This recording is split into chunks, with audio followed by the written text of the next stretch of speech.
শেষ জামানায় কিন্তু মুমিন ব্যক্তিদের মধ্যে অনেক মুমিন ব্যক্তির স্বপ্ন কিন্তু সত্য হবে, এটাও এসেছে।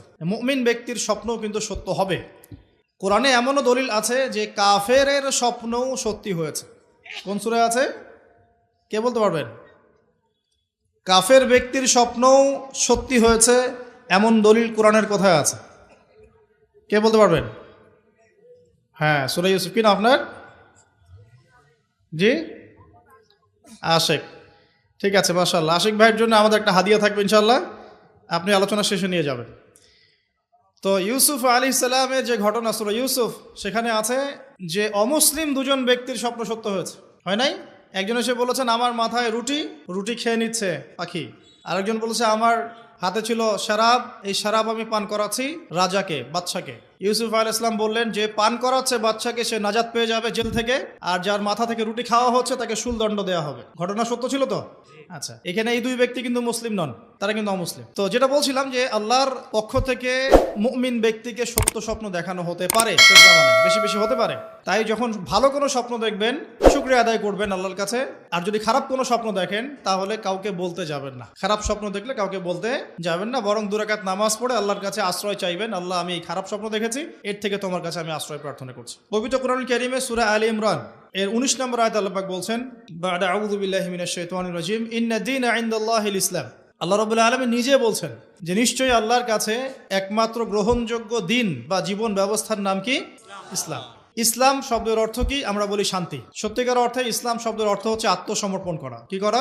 আত্মসমর্পণ করা। যে ব্যক্তি আত্মসমর্পণ করে, যে ব্যক্তি ইসলাম পরিপূর্ণরূপে পালন করে, তাকে আমরা বলি মুসলিম। যে ব্যক্তি ইসলাম পরিপূর্ণরূপে পালন করে তাকে আমরা বলি মুসলিম। যেমন এই মুসলিম শব্দের সাথে যে নবীর নাম জড়িত সেটা হলো, তিনি হলেন ইব্রাহিম আলাইহিস সালাম। সূরা হজ পড়ে দেখবেন, হুয়া সাম্মাকুমুল মুসলিমিন, তিনি তো আমাদের নাম দিয়েছেন মুসলিম, এই জাতির নাম দিয়েছেন। তিনি আমাদের জাতির পিতা, মুসলিম জাতির পিতা। তো ইব্রাহিম আলাইহিস সালামের ব্যাপারে আল্লাহ পাক বলছেন, ইয ক্বালা লাহু রাব্বুহু আসলিম ক্বালা আসলামতু লিরাব্বিল আলামিন। যখনই আল্লাহ পাক ইব্রাহিমকে বলতেন আলাইহিস সালাম যে আত্মসমর্পণ করো, ইব্রাহিম আলাইহিস সালাম কোনো বিজ্ঞান যুক্তি দর্শন খুঁজতে যেতেন না। তিনি বলতেন আসলামতু লিরাব্বিল আলামিন, আমি বিশ্বজগতের প্রতিপালকের কাছে আত্মসমর্পণ করলাম। উদাহরণ দিচ্ছি, আল্লাহ রাব্বুল আলামিন ইব্রাহিম আলাইহিস সালামকে বলেছিলেন স্ত্রী এবং সন্তানকে জনমানব শূন্য কাবা ঘরের পাশে রেখে আসতে। ঠিক আছে, জানি তো আমরা। ইব্রাহিম আলাইহিস সালাম জানতেন সেখানে কোনো মানুষ নেই, কোনো পানি নেই, কোনো প্রাণীও নেই, না খাবার আছে, না পানি আছে, না কোনো প্রাণী আছে। এরপরেও তিনি স্ত্রী এবং সন্তানকে সেখানে রেখে আসলেন। আল্লাহ পাককে প্রশ্ন করলেন না কেন রেখে আসবো, এর পিছনে কারণ কি, যুক্তি কি, দর্শন কি, জিজ্ঞেস করেছেন?